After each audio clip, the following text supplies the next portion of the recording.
Hello students, welcome to R M English classes. R M English classes में आप सभी का स्वागत है। आइए आज क्लास 10th यूपी बोर्ड के लिए जो है माध्यमिक शिक्षा परिषद यूपी बोर्ड की वेबसाइट पर जो मॉडल पेपर रिलीज़ हुआ है उसको हम लोग देखते हैं। ये 2022-23 के लिए है, जो 23 में आपका एग्ज़ाम होगा मार्च में। फरवरी 24 फरवरी से एक्सपेक्टेड डेट है, तो 24 फरवरी से मार्च तक जो होगा उसमें क्या क्वेश्चन आएंगे, किस तरह के आएंगे, कितने प्रश्न रहेंगे, कैसे हल करना होगा, कितने ऑब्जेक्टिव रहेंगे, ओएमआर सीट पे कितने लिखने होंगे, कितने लिख कर आंसर देने होंगे, तो ये सब कुछ हम अच्छे से समझते हैं।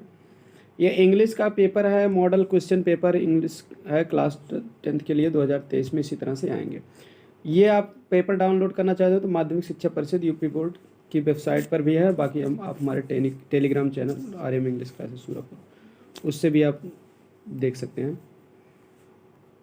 और चलिए देखते हैं। और जो है इसको मैं पूरा समझा रहा हूँ, और इसके बाद वाले वीडियो में मैं और को मॉडल पेपर सॉल्व करके दूंगा। और इस चैनल पे पूरी तैयारी आपको क्लास 10 के लिए या 12 के लिए यूपी बोर्ड की तैयारी करवाई जा रही है, वो भी free of cost. Excellent grammar कक्षा 10 और 12 की प्लेलिस्ट में जाएंगे, अपलोडेड है, कुछ लेसन्स भी अपलोडेड हैं, तो आप ज़रूर देखिए। बस उसके बाद आप, क्योंकि अब परीक्षा तक आपको पूरी तैयारी इस चैनल पे करवाई जाएगी। एग्ज़ाम पॉइंट एग्ज़ाम में जो आएंगे सब कुछ, तो इसलिए आप ज़रूर चैनल को सब्सक्राइब नहीं किए तो कर लेना, ठीक है। चलिए देख लेते हैं। 3 घंटा 15 मिनट का देखिए समय रहेगा पेपर, 3 घंटा 15 मिनट का रहेगा, और 70 नंबर का पूर्णांक रहेगा। 30 नंबर आपको स्कूल से मिलेगा। जनरल इंस्ट्रक्शन सामान्य निर्देश पहले हम देख लेते हैं किस तरह की क्या क्या करना होगा। The first 15 minutes are allotted to the candidates for reading the question paper carefully. 15 minute आपको पेपर पढ़ने के लिए दिए जाएंगे। दूसरा इंस्ट्रक्शन है ऑल क्वेश्चंस आर कंपल्सरी। जितने प्रश्न दिए रहेंगे सभी प्रश्न को करना है। ये नहीं कि 5 में 3 करो, 4 में 3 करो, ऐसा कुछ नहीं है, सभी प्रश्न करना अनिवार्य होगा, ठीक है। उसी में आर करके दिए रहेगा तो बात अलग है कि आर वाला ना करो, लेकिन करना सब रहेगा। तीसरा इंस्ट्रक्शन है the question paper is divided into 2 parts, part A and part B. प्रश्न जो है 2 भागों में बटा रहेगा, पार्ट ए और पार्ट बी। अब देखिए चौथा इंस्ट्रक्शन है part A consist of 20 multiple choice questions carrying 1 mark each. यानी कि पार्ट 1 जो है में 20 मल्टीपल चॉइस क्वेश्चन होंगे, और जिसमें प्रत्येक क्वेश्चन 1-1 नंबर का रहेगा। यही 20 क्वेश्चन आपको OMR सीट पर लिखना पड़ेगा। देखिए आगे दिया भी गया है। रीड द क्वेश्चंस पर question wise instruction and mark your answer on the given OMR sheet. Do not erase, cut और use whitener on OMR sheet. मतलब ये है कि देखिए क्वेश्चन को पढ़ो, आप इंस्ट्रक्शन को पढ़ो, mark your answer on given OMR seat. दिए गए OMR सीट पर आप अपने उत्तर को दीजिए। 20 क्वेश्चन जो आपको पेपर मिले बोर्ड परीक्षा में काफ़ी, तो उसमें OMR रहेगा। मतलब 20 टू भरने के लिए, जैसे पहले में A B C D किया है, इस तरह से रहेगा। आपको केवल उत्तर, जैसे आप A है या B है C है तो उसको गोला कर दोगे।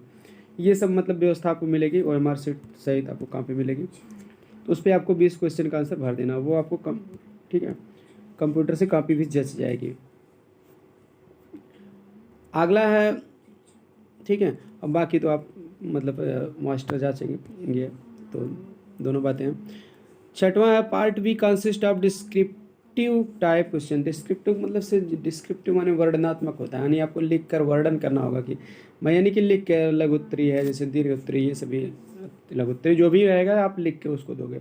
यानी कि उसमें ABCD यानी गोला भरने वाला नहीं रहेगा, केवल 20 रहेगा, 50 आपको लिखना ही पड़ेगा।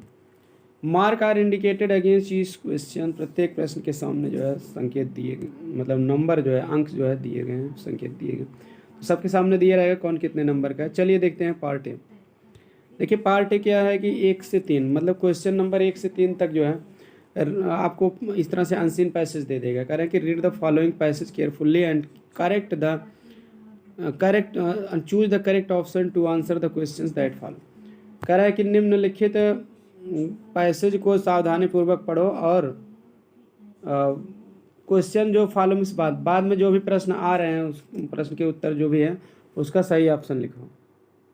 तो इस तरह से देखिए पहला आपका आंसर पैसेज रहेगा, अब this is a great lesson for all of us. इसको पढ़ते चले जाएंगे आप, तो इसमें से आपको पढ़ने के बाद आइडिया मिल जाएगा क्या कह रहा है क्या नहीं। तो उसके बाद यहाँ कुछ क्वेश्चन दिए रहेंगे, जैसे we are unable to hear a sound.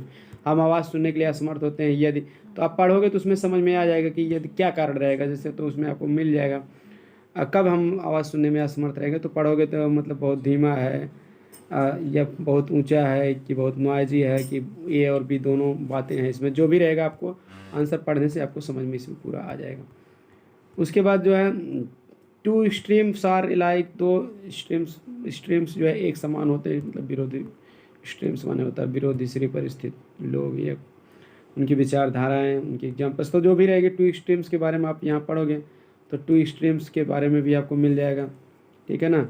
और जो आवाज़ सुनने वाली बात है कि तो सब कुछ आपको मिल जाएगा, इसमें पढ़ने से ही आप उसको पढ़ेंगे, क्योंकि कन्फर्म तो है नहीं कौन सा पैसेज दे देगा, इसलिए आप इसको प्रैक्टिस करिएगा। इसके बाद की वीडियो में हम आपको जो है प्रैक्टिस भी आपको जो दिए रहे करा देंगे। इसमें तो आपको कुल कुछ मतलब हम ग्रामर के सभी क्वेश्चन बता देंगे, प्लस कुछ ऑब्जेक्टिव टाइप मतलब कि बता देंगे जो विदाउट अनसीन पैसेज वगैरह के हैं, टाइम टेकिंग नहीं है जो उसको, केवल प्रश्न का प्रारूप समझने के लिए और कुछ इंपॉर्टेंट क्वेश्चन देखने के लिए इसको देख लीजिए। इस तरह से 3 आपको जो है क्या रहेंगे दिए रहेंगे। पहला है देखिए दूसरा विषय से है, खोजना है आपको पढ़ के, स्विच वर्ड अपोजिट पूछ रहा है, स्लो का अपोजिट क्या होगा, जब पढ़ोगे तो आपको पता चल जाएगा। अगर बाई चांस आपको अपोजिट सिनोनिम्स अगर नहीं आपको पढ़ने के समय नहीं समझ में आता तो वैसे भी किस किताब में मिलेगा, जैसे स्लो माने धीमा, रैपिड माने तेज, इस तरह से अपने मन से भी आप कर सकते हो अगर आ रहा आपको, नहीं तो रैपिड आप खट से देख लीजिए उसमें होगा, ठीक है। पढ़ोगे तो आपको यहाँ रैपिड मिल जाएगा, कहीं ना कहीं मिल ही जाएगा, तो अब उसी में से आपको पढ़ के देना है, ठीक है। अब देखिए चौथा क्वेश्चन रहेगा, 3 क्वेश्चन देख लीजिए, एक नंबर के 3 क्वेश्चन, तो आप कौन सी पैसेज हो गया। अब देखिए चौथा क्वेश्चन जो रहेगा, correct option up to the following, सही ऑप्शन भरना होगा। तो ये ग्रामर पे आधारित है, जैसे आई के साथ है देयर विथ माई पेरेंट्स, मैं वहाँ अपने माता पिता के साथ जाऊँगा, विल गोस ये भी सही है, गया हैड गॉन गया था, तीनों हो सकता है, तो इसलिए A all A B and C are correct, ठीक है। अगर इस तरह से अगर मान लीजिए आपको 2 ही कन्फर्म है तब भी जान लीजिए ए प्लस बी दिया ना, सी तीनों दिया तो 3 ही होगा, डी वाला सही है। इस तरह से आपको आंसर ग्रामर आपको करना पड़ेगा, सही ऑप्शन। दूसरा if you want to know about new things you are, ये आप नई चीज़ों के बारे में जानना चाहते हैं तो तुम हो, तो ये भी ग्रामर पे है, तो आपको क्या कहा जाएगा, नई चीज़ों को जानने के लिए जानना चाहोगे तो आप क्यूरियस रहोगे, इच्छुक रहोगे, तो डी वाला हो जाएगा। अगला देखिए rearrange the following words other and word clusters to make meaningful sentence, rearrange माने फिर से व्यवस्थित करो फॉलोइंग वर्ड्स निम्नलिखित शब्दों के क्लस्टर्स माने गुच्छों के यानी कि समूहों को, निम्नलिखित शब्द समूहों को, to make a meaningful sentence माने सार्थक वाक्य बनाने के लिए निम्नलिखित शब्दों के समूह को फिर से अरेंज करो, यानी कि रीऑर्डरिंग है, फिर से अरेंज करना। तो इसमें करना क्या होता है, सब्जेक्ट वर्ब ऑब्जेक्ट वाला वही सब्जेक्ट प्रेडिकेट के रूल से बनाते हैं। तो वाक्य में जैसे पहले सब्जेक्ट आना चाहिए, फिर वर्ब, फिर ऑब्जेक्ट, जो भी जैसे नियम है वैसे करना है आपको। तो अब यहाँ देखिए इसको आपको करना है, इसमें किया भी गया है, सेट भी किया है, लेकिन आपको सही ऑप्शन करना है। तो सही ऑप्शन पहले सब्जेक्ट लिखा जाता है तो माई टॉयज हो जाए, तो मतलब देखिए माई ब्रदर मेरा भाई, ठीक है। उसके बाद वर्ब लव्स, क्या लव्स पसंद करता है, टू शेयर हिज टॉयज अपने खिलौनों को, ठीक है, शेयर करना, तो हो जाएगा my brother loves to share his toys, इस तरह से ये वाला ऑप्शन सही हो जाएगा, सी वाला। और अगला है which of the following words is mistake, निम्नलिखित में से कौन सा शब्द मिस स्पेल्ड माने गलत ढंग से लिखा गया है, स्पेल माने लिखना। तो पहला गलत ढंग से लिखा है क्योंकि अपेंडेंस में डी के बाद ए रहता है, तो आप इस तरह से स्पेलिंग जान रहे हैं तो सही कर लेंगे, ये तीनों स्पेलिंग सही हैं। अटेंडेंस माने उपस्थिति, एक्सेप्टेंस स्वीकृति, एक्वेंटेंस माने परिचित होता है, सब सही है। अटेंडेंस माने प्रचुरता होता है, उसकी स्पेलिंग डी के बाद ए रहती है, डी एन सी डांस से इसको रिलेट कर देंगे, जैसे इसमें डी अटेंडेंस में उसमें इसमें भी रहना चाहिए, इसलिए वो गलत है। ही जंप के साथ देखिए इनटू द वेल हो जाएगा, क्योंकि गति प्रकट होगा तो मेक अंग्रेजी इनटू होता है। He jumped into the well to save the down girl, डूबती हुई लड़की को बचाने के लिए वह कुएं में कूद गया, ये इसका अर्थ है। तो इस तरह से आप क्या देखें कि 4 से लेकर 8 तक यानी कि 5 क्वेश्चन जो है, 4, 5, 6, 7, 8 ये पाँचों जो है ग्रामर पे आधारित हैं, 3 अनसीन पैसेज पे, 5 ग्रामर पे आधारित। अब इसी में देखिए प्रोज पोएट्री भी रहेगा, कुल मिला के 20 क्वेश्चन आएंगे। तो यहाँ देखिए अगला जो पैसेज दिया गया है, read the passage given below, choose the correct option to answer the give questions that follow. ये पैसेज जो है आपके टेक्स्ट बुक जो है रोज की उसमें से आया है। तो देखिए I finished my poem and it was beautiful about the mother duck and the father son, तो ये from the diary of Anne Frank, clear, तो एनी फ्रैंक नहीं, तो from the diary of Anne Frank कवि मतलब part से लिया गया है, जिसमें एनी फ्रैंक डायरी में लिखे थे। तो इस तरह से जो है तो ये जो है उसे इसे लिए गया from the diary of Anne Frank pot से। तो अब इसमें जो है एनी फ्रैंक इसकी राइटर है। अब इसमें देखिए इन इन एनीज पोएम तो duckling and father swan symbolize, तो इसी में से आप इसको आराम से पढ़ लेना। आप किताब पढ़े हैं तो ठीक है, पढ़ लेना। फिर उसके बाद जो है इसमें से आंसर आपको देना होगा। जैसे देखिए बता दे रहे हैं जो इसमें दिया गया है important question. And in Anne Frank Anne's poem duckling and father swan, मतलब डकलिंग और फादर स्वान ये सिम्बलाइज माने प्रतीक हैं, किसके प्रतीक हैं? तो भाई देखिए डकलिंग चिल्ड्रन का प्रतीक है, फादर स्वान मतलब वो उसके माता पिता का प्रतीक है। तो चिल्ड्रन एंड पेरेंट्स, ये पहला ऑप्शन आपका सही हो जाएगा। Mister casing had assigned any extra homework earlier, mister casing पहले एनी को ज़्यादा होमवर्क दे देते थे बिकॉज, क्योंकि क्यों दे देते थे? तो इसमें चार हैं, तो चारों में से सही ऑप्शन बताना। तो इसमें हो जाएगा Annie talk too much in the class, class में बहुत ज़्यादा बात करती थी इसलिए। Choose the correct option to answer the following question, सही ऑप्शन आपको भरना है। तो आप देखिए यहाँ ये प्रोज पर आधारित है आपको ऑब्जेक्टिव टाइप। जैसे Mandela past years in jail, Mandela jail में कितने समय तक बिताए थे? तो आपको 27 ईयर्स बिताए थे, तो पहला ऑप्शन सही हो जाएगा। इस तरह से आपको बताना। Mahseer is a found in Coorg, Coorg में पाई जाने वाली क्या एक बड़ी जो है फ्रेश वाटर फिश है, पहला सही हो जाएगा। ठीक है, इस तरह से पढ़ोगे तो आपको मिल जाएगा। ये सब किताब पढ़े अच्छे से। The bus conductor was, bus conductor था कैसा आदमी था? एक तो जॉली था, प्रसन्नचित्त व्यक्ति था। ठीक है, तो ये भी आपके प्रोज से है। मैडम राइस्ट द बस उस पार्ट से है। अगला देखिए आपका 14 और 15 नंबर का क्वेश्चन जो रहेगा ये आपके पोएट्री से रहेगा। पोएट्री में क्या रहेगा कि connect read the given stack, निम्नलिखित दिए गए अवतरण को पढ़िए। Choose the correct option to answer the following question, निम्नलिखित प्रश्नों का सही उत्तर दीजिए। अब यहाँ don't bite your nails Amanda, don't hunch your shoulders Amanda, stop that slouching and sit up straight Amanda. तो ये अमांडा नाम से जो कविता है उससे की शुरुआत की लाइनें हैं, तो इसी में से दो क्वेश्चन बनाया गया है। पहला, who is the speaker in the above lines, निम्न उपयुक्त लाइन को बोलने वाला कौन कौन ये बात बोल रहा? Don't bite your nails Amanda, तो ये अमांडा के माता पिता बोल रहे हैं, तो इसलिए हर पेरेंट्स इसमें हो जाएगा। दूसरा क्वेश्चन है the speaker is speaking like because, वक्ता इस तरह से बोल रहा है क्योंकि, क्यों बोल रहा है भाई? उसके माता पिता, उसकी माता या पिता बोल रहे हैं उसको, तो क्यों बोल रहे हैं? क्योंकि भाई मतलब Amanda is an unruly girl, Amanda एक जो है अनरूली माने जो बहुत ज़्यादा बेलगाम लड़की है, बहुत ज़्यादा बातूनी लड़की है, तो वो अच्छे से नहीं रहती, वो दंड है। तो पहला सही ऑप्शन है, बाकी सब गलत हैं। 16 से नंबर 20 तक जो है आपका क्या रहेगा? देखिए एक एक नंबर के भी रहेंगे। इसमें क्या है? Choose the correct option to answer the following questions. तो इट वाज ए टेम्पटेशन। अब यहाँ ये सप्लीमेंट्री पर आधारित क्वेश्चन है, इसमें ऑप्शनल हैं, तो इसको भी आप देख लीजिए, इंपॉर्टेंट है, मैं आंसर बताते चल रहा हूँ। It was a temptation to keep Tricki on a permanent guest because, Tricki को एक अस्थायी मेहमान के रूप में रखने में भी टेम्पटेशन माने लालच था, प्रलोभन था। क्यों था? क्योंकि आप इसको आज जब सही भर ढंग से पढ़ेंगे तो चारों ऑप्शन का पहले सोच लिया करिए। तो अब यहाँ Mr Pumphrey did not want Tricki why, Tricki did not create problems, Tricki was not recovering fast, Mrs Pumphrey sent a lot of eatables that the doctor enjoyed. ये सही ऑप्शन है, मतलब ट्रिकी को रखने में भी प्रलोभन था, लालच था। क्यों? क्योंकि मिसेज पम्फरे जो उसकी मालकिन थी, Saint a lot of eatables माने खाने योग्य चीज़ें भेजती थी, दैट द डॉक्टर इंजॉयड, जिसको डॉक्टर आनंद लेते थे। इसमें अंडे भेजती थी, शराब भेजते थे, तो डॉक्टर लोग उसको खा लेते थे। टिक्की को नहीं खिलाते थे क्योंकि उसको सुधारना था, तो ज़्यादा खिलाने से दिक्कत हो। तो ये इसका करेक्ट आंसर हो जाएगा डी वाला। अनिल टाट हरी सिंह टू, अनिल ने हरी को क्या किया था भाई? भोजन बनाना सिखाया था और लिखना सिखाया था, तो पहला ऑप्शन सही हो जाएगा। अगला है the book gifted एब्राइट by his mother was, एब्राइट की माँ ने जो किताब उनको दिया था तो उसका नाम क्या था? तो था द ट्रेवल्स ऑफ मोनार्क दसम की यात्राएं, ये था डी वाला ऑप्शन सही हो जाएगा। Which of the following combinations describe Matilda, निम्नलिखित में से कौन सा मटिल्डा का डिस्क्राइब माने वर्णन करता है? तो भाई जो कॉम्बिनेशन इसमें दिया गया है उसके अंदर मटिल्डा के अंदर क्या क्या बातें थी भाई? पहली बात तो वो फैशनेबल थी, एम्बिशियस महत्वाकांक्षी थी, मिडिल क्लास मध्य वर्ग की थी। ठीक है, तो ये आपको बी वाला ऑप्शन सही हो जाएगा।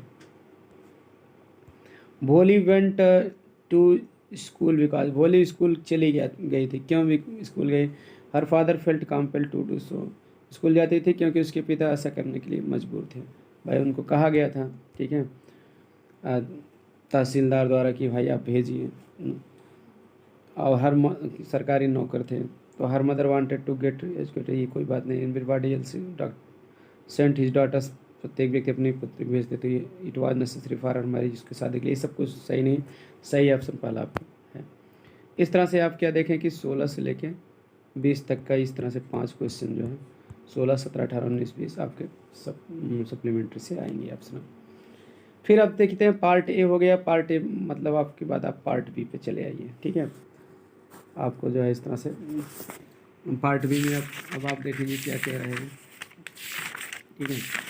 तो पार्ट बी में जो है आपको 50 नंबर का पार्ट बी रहेगा। तो ए हो गया। अब इसमें पहले आपको इसमें भी देखिए, अभी अब तक क्या था, आंसर पैसेज था, उसमें ऑप्शनल क्वेश्चन OMR पे भरना था। अब आपको लिखने के लिए भी आंसर पैसेज दिया गया। तो ये आंसर पैसेज आपको अपठित गद्यांश रहेगा, तो उसको आप पढ़िएगा, ठीक है। तो इसको आप आराम से पढ़ लीजिएगा, पढ़ना चाहो तो पढ़ लीजिए। फिर उसके बाद इसमें जो क्वेश्चन दिए रहेंगे, 4 क्वेश्चन देखिए दिए रहेंगे इस तरह से। 3 क्वेश्चन 2-2 नंबर का रहेगा, लास्ट वाला 1 नंबर का रहेगा, क्योंकि लास्ट वाले में केवल वर्ड का मीनिंग पूछा जाएगा कि which word in the passage means requested, निम्नलिखित पैसेज में किसका अर्थ जो है रिक्वेस्टेड है। एक ये क्वेश्चन है देखिए, तो इसमें आप पढ़ोगे रिक्वेस्टेड के लिए क्या शब्द कोई आएगा। रिक्वेस्ट मतलब प्रार्थना करने से रिलेटेड जो शब्द रहेगा, तो वही इसका होगा, खोजोगे तो मिलेगा, ठीक है। जैसे मान लो बेग्ड माने प्रार्थना करना, इम्प्लोर्ड माने प्रार्थना करना, इंट्रीटेड माने कई अर्थ होते हैं, जो भी इसमें दिया रहेगा उससे रिलेटेड आप लिखेंगे। अब जैसे home does the statue of liberty represent, statue of liberty किसका प्रतिनिधित्व करता है, तो आप पढ़ोगे तो समझ आएगा what is mean by the underline portion पूछ लिया है। कोई अंडरलाइन देखिए अंडरलाइन किया गया है इसमें, तो इसका मतलब मीनिंग क्या होगा इसको बता देगा। किसी लिबर्टी माने स्वतंत्रता, तो फ्रीडम माने भी स्वतंत्रता। इस तरह कुछ सिनोनिम्स लिख के इसका व्याख्या टाइप में लिखना होगा, पूरे का भाव। How did America collect money to install the statue, ये सब जो भी प्रश्न है इसी में से खोजना है, ठीक है। तो इसको आप पढ़ लीजिएगा, इसको खोजने का प्रयास करिएगा। इसके बाद वाला जो मैं सॉल्व पेपर भी आपको पूरा जो है आपको प्रोवाइड करूँगा, तो आप उसको ज़रूर देख लेना अगर आप चाहते हैं कि इसको विस्तार से पढ़ने के लिए, क्योंकि ये पहला समझाने के लिए है, मेन बता रहे हैं। बाकी अगले में आपको पूरा एक तरफ से समझा के बताया जाएगा। इसलिए चैनल को आप लोग सब्सक्राइब कर लीजिए, घंटी दबा के रखिए, ताकि अगला जो है मॉडल पेपर पूरा सॉल्व करके मैं पूरा डालूँगा, तो उसको आप समझ लीजिएगा। उस ज़्यादा से ज़्यादा क्वेश्चन उसमें से आएंगे भी, आगे जो भी डाले जाएंगे इसमें से भी आ सकते हैं, लेकिन उसमें से भी पूरा मिला के आपको पढ़ने से ही पूरा जानकारी हो जाएगी, सभी क्वेश्चन आपके फंस जाएंगे। चलिए देख लेते हैं कि मैं हर साल इस तरह से मॉडल पेपर को डालता हूँ सॉल्व करके, तो उसमें से कुछ न कुछ क्वेश्चन पेपर में ज़रूर आते हैं, तो इसलिए इस वर्ष भी ऐसी तैयारी करवाई जाएगी। अगला है write related to your elder brother. अब यहाँ क्या देखिए, आपका आंसर पैसेज आ गया, इससे जो है 2, 3, 6, 7 नंबर का रहेगा। फिर राइटिंग आएगा, राइटिंग में क्या रहेगा, जैसे राइट लेटर लिखने के लिए है योर एल्डर ब्रदर, अपने बड़े भाई को एक पत्र लिखो। कह रहे हैं कि हु लिव्स इन दिल्ली, वो आपका बड़ा भाई दिल्ली में रहता है। शेयरिंग योर फीलिंग्स, अपनी भावनाओं को शेयरिंग माने शेयर करो, भागीदारी करो। About how you miss him at home, उसे घर पर आप कितना याद करते हो, ये चीज़ बताओ। कुल मिलाकर अपने भाई को, बड़े भाई को एक पत्र लिख देना है। मान लीजिए वो दिल्ली में रह रहा है, उससे अपनी भावनाएं बताओ कि आप उसे बहुत मिस कर रहे हो, याद कर रहे हो, तो इस तरह से आपको बता देना है। Write an application to the principal of your school to complain that the water tanks in the schools are not being clean regularly. तो या फिर आप इसको ना लिख पाओ तो इसको लिख दो कि प्रिंसिपल को अपनी एप्लीकेशन लिखो, उनसे ये कहो, शिकायत करो, कंप्लेन करो कि कह दीजिए कि आपके वाटर टैंक जो है, स्कूल में जो वाटर टैंक है, पानी का जो टंकी है, जलाशय है, are not being clean regularly, ये बता दीजिए कि वह नियमित रूप से साफ नहीं किया जाता, सफाई नहीं किया जाता, स्वच्छता नहीं है उसमें। तो ये सब मतलब आप बताइए, ठीक है। इन दोनों में से किसी एक पर लिखना है। तो हाँ, एप्लीकेशन या लेटर की आप चैनल पे वीडियो आपको आगे मिल जाएगी, और पिछली साल भी अपलोड है, आप सर्च कर लेना डायरेक्टली एप्लीकेशन और letter writing master video by Ramesh sir, इस तरह से सर्च करोगे तो पूरा एक साथ आपको मिल जाएगी चैनल वीडियो। बाकी मैं डिस्क्रिप्शन में लिंक भी दे दूंगा, आप वहाँ से भी देख सकते हैं। Right A report on the craft. अब अगला क्वेश्चन क्या रहेगा इसको देखो, ठीक है। 4 नंबर का रहेगा आपका लेटर राइटिंग या एप्लीकेशन। उसके बाद निबंध आ जाएगा, ठीक है। तो ये देखते हैं इसमें क्या आएगा, देखो राइट रिपोर्ट माने सूचना है कि रिपोर्ट लिखो। क्राफ्ट एक्सेप्शन, ठीक है।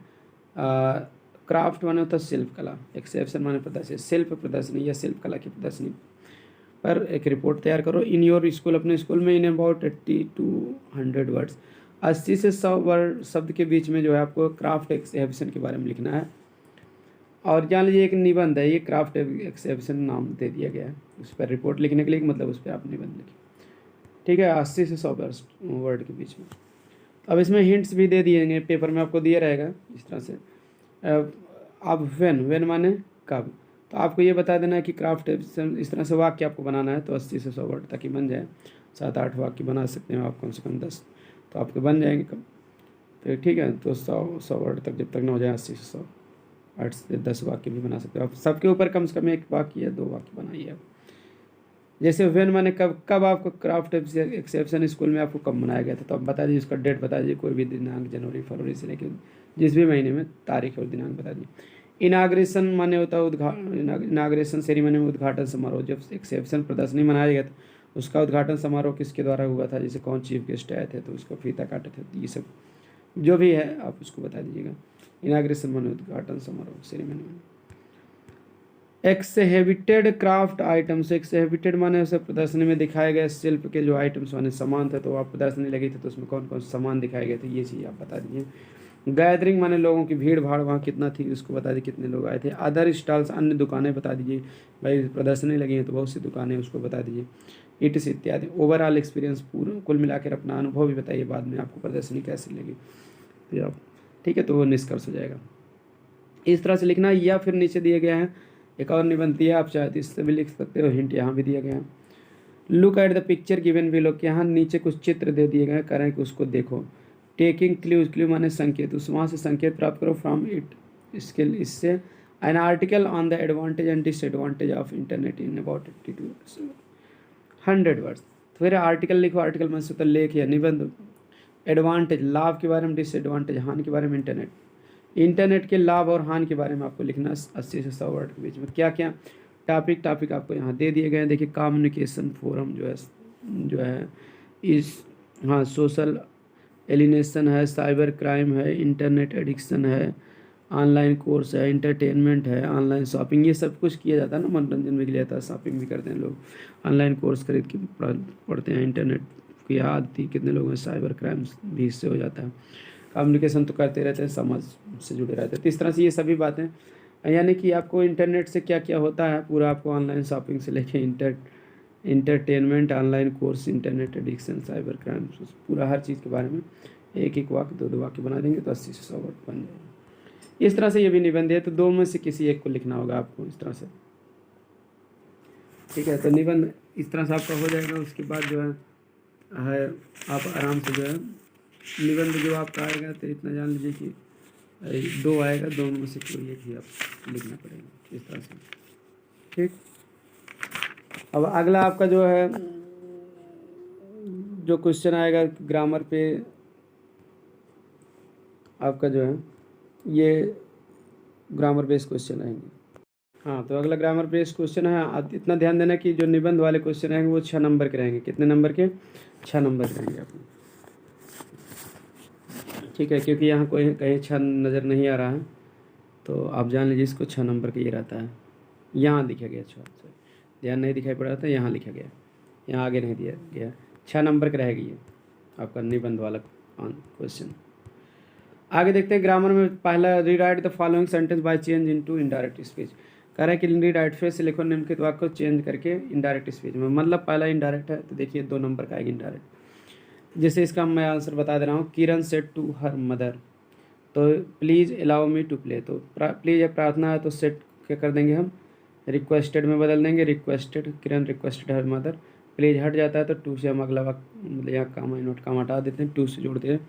टू अलाउ, फिर मी का किरण लड़की है तो इसलिए हर हो जाएगा, टू प्ले लिख के फुल स्टॉप हो जाएगा। Kiran requested her mother to allow her to play, ये इसका इनडायरेक्ट हो जाएगा। चेंज द फॉलोइंग, ठीक है। तो इनडायरेक्ट की इस वीडियो भी आपको चैनल पर हमारे मिल रही है, आप वहाँ से पढ़ सकते हैं सर्च करके।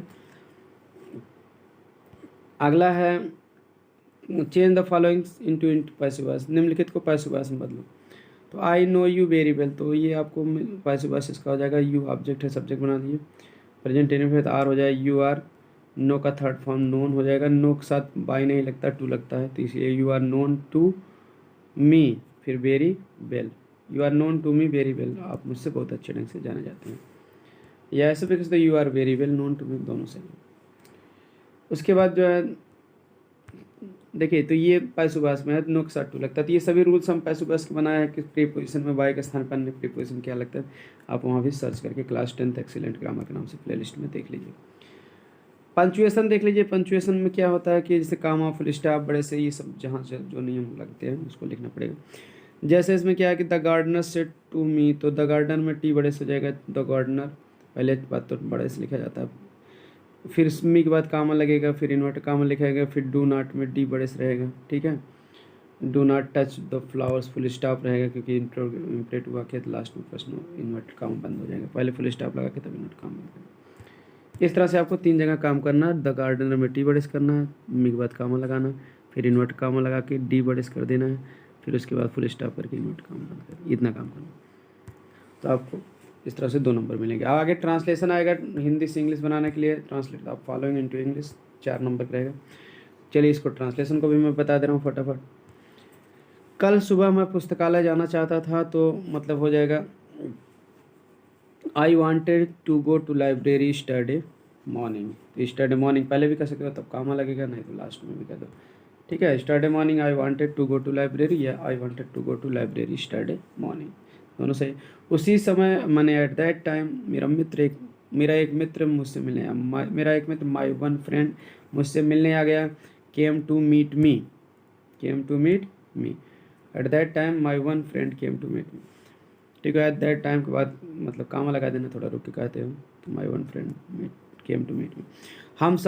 हम शाम तक साथ साथ रहे, तो मतलब हम मतलब we lived together till evening, हम वी लिव्ड टुगेदर माने हम साथ साथ रहे, या साथ रहे, टिल इवनिंग माने शाम तक।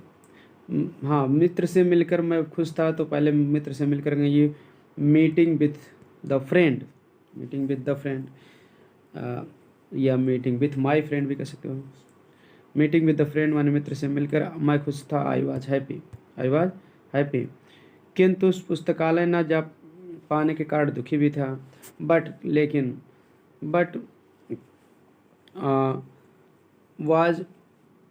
आल्सो वाज हैप्पी, ठीक है।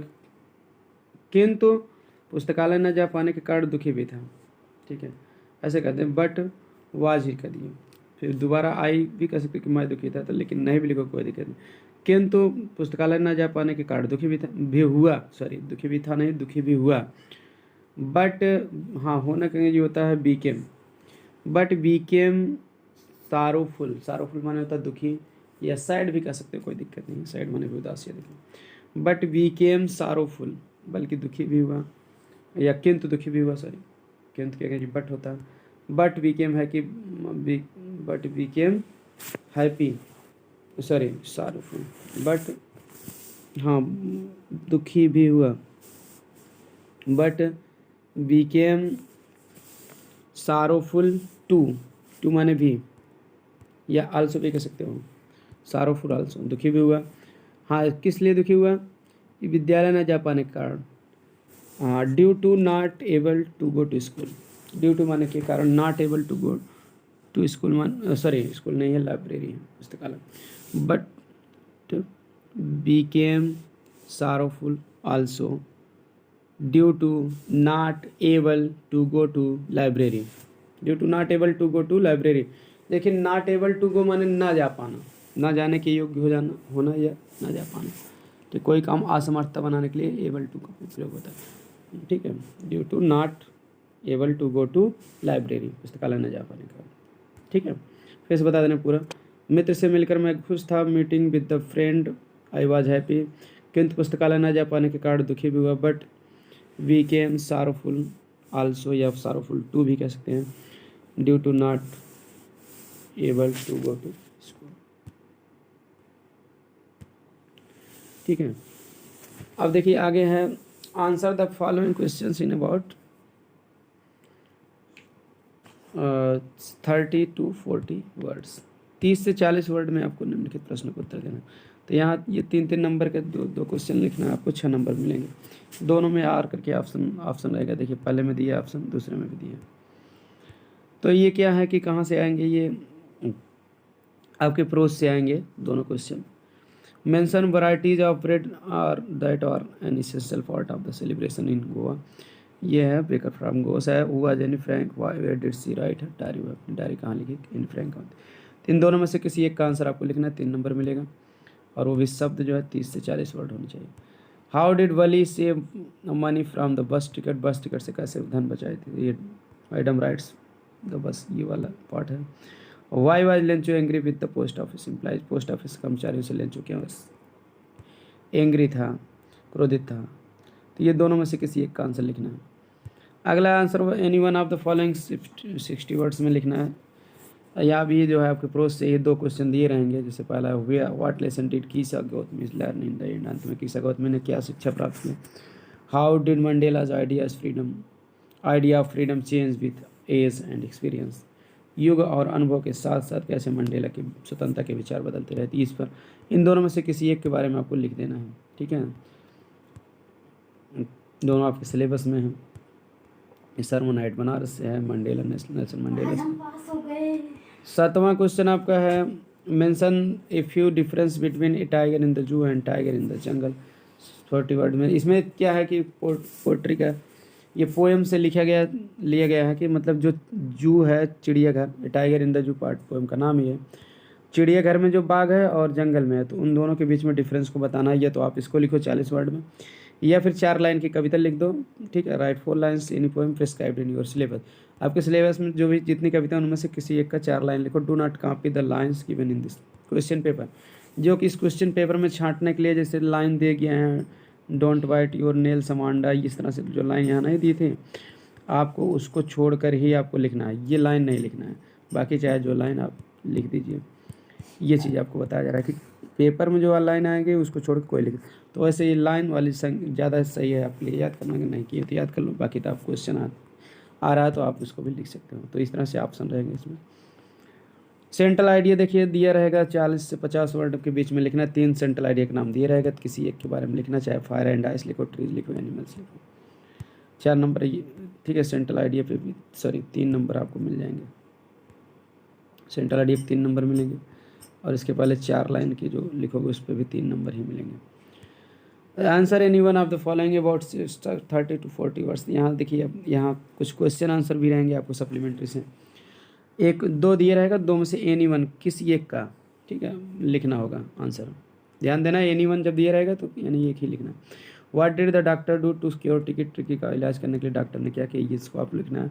या फिर what did Griffin want to prove, could he do that, कि ग्रिफिन क्या सिद्ध करना चाहता था, क्या वैसा कर सका था। इन दोनों में से किसी एक का आंसर आप लिखना है। ये सब सप्लीमेंट्री के क्वेश्चन है। यह सप्लीमेंट्री के ही लॉन्ग क्वेश्चन भी रहेगा एक लिखने के लिए। शार्ट भी आप लिखेंगे, शार्ट पे तो 3 नंबर पाएंगे, लॉन्ग पे 4 नंबर पाएंगे। What could have happened if Matilda had not lost the necklace, यदि मटिल्डा हार ना खोए होते तो क्या होता, तो ये चीज़ लिखो। या फिर suppose you are a Bholi and now you are a teacher, write about your family, your childhood and your first present life. मान लो आप भोली हो और तुम एक अध्यापक हो गए हो, राइट अबाउट अपनी फैमिली के बारे में लिखो, चाइल्डहुड बचपन के बारे में, प्रेजेंट लाइफ के बारे में लिखो। इस तरह से दोनों में से किसी एक का आंसर लिखना है। 4 नंबर मिल जाएगा आपको, 60 वर्ड में लिखना। इस तरह से थी आपको पूरा सिलेबस था। ओवरऑल क्वेश्चंस भी बता दिए, पैटर्न बता दिएगा, मेन क्वेश्चन का आंसर बता दिए। अगली वीडियो में आपको जो है मैं पूरा मॉडल पेपर जिस तरह के क्वेश्चन आएंगे नए पैटर्न पर आपको हल सहित लेकर आऊँगा। इसलिए आप चैनल को सब्सक्राइब करके घंटी दबा दीजिए, ताकि जैसे वीडियो अपलोड करूँ नोटिफिकेशन आपको मिल जाए। और ज़्यादा से ज़्यादा वीडियो को शेयर करो ताकि सभी विद्यार्थियों की मदद हो सके। मिलते हैं नेक्स्ट वीडियो में। Thanks for watching video.